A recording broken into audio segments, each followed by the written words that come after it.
6 رکورد باشگاه پرسپولیس که هیچ تیمی نداره.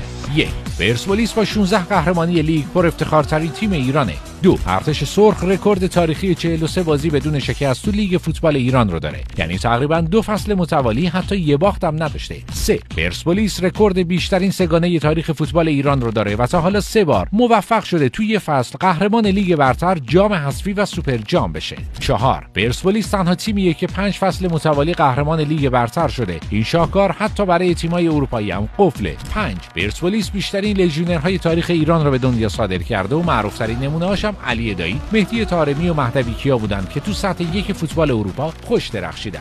6. طبق نظرسنجی‌های AFC پرسپولیس بیشترین و وفادارترین هوادارا رو داره و به خاطر همین بهش میگن ارتش سرخ آسیا. البته ما طرفدار تیم خاصی نیستیم. تو چند تا پست قبل از رکوردهای استقلال هم گفتیم. حالا پرسپولیسیا لایک و بتر کنن و این پستو هم بفرستن برای طرفدار